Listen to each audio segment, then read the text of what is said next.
join with us today. Again, looking forward to our parking lot service this Sunday, the 31st, 8 a.m. We're going to live stream that. Hoping we get a lot of folks out. We're going to have communion. We're going to be able to do it in a safe and proficient manner. And again, we're just looking forward to what God has in store.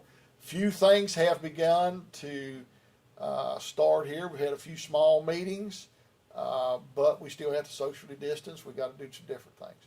But things are starting to get in a better place for us. I'd like to talk to you today about deception. Deception. There is a lot of deception in our world today. Satan is the father of lies. He's a liar, and he is the father of lies. Lies are not from God. Again, we as people of God should be concerned about truth. We talked about this a while back. But deception, we can deceive ourselves. And the greatest deception is generally us deceiving ourselves, more than Satan deceiving us, more than some lie from some place that is intended to deceive. Generally, we can work through that, and we can find out. I get emails, I see things on social media all the time. It doesn't take about 2 seconds to figure out, well, this is a deception. This is somebody fishing or whatever, a fishing expedition or whatever. It doesn't take that long. But the one person that is hard to be truthful with is ourself. We do this in many ways. Well, I would never do this. I would never lie. I would never. No. We're all capable of things that we cannot totally understand. In the right situation, every one of us is capable of things that we could not believe.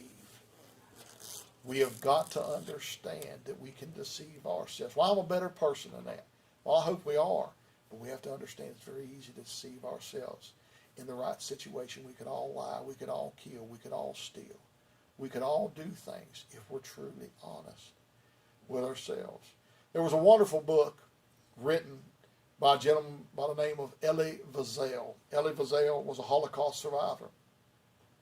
And he wrote a book called Night. A book called Night. I suggest everybody read the book Night by Elie Wiesel. He has a story about a gentleman who was from his hometown, and they all thought he wasn't quite all there, and his name was Moshe Davido. And this gentleman runs off and goes away, and then he comes back even in worse shape and even a little more out of sorts than they thought he was when he left.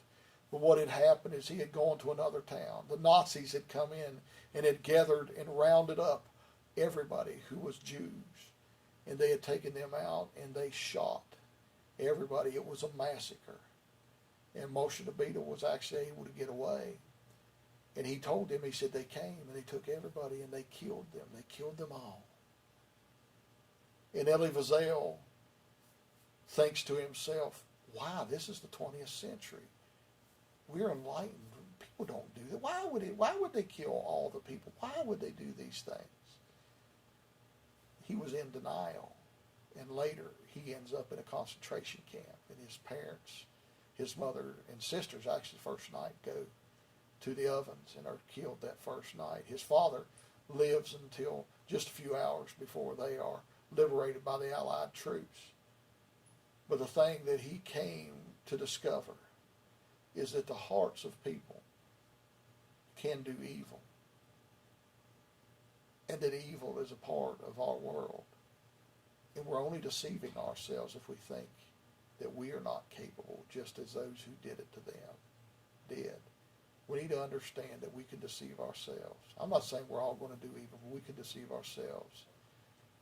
It's easier to believe a lie a lot of times than it is to believe the truth. And I pray today that the truth would speak to us in Scripture, that it would move us, that God would help and change us in this world. And I pray today that God's blessings would be upon you this day and always.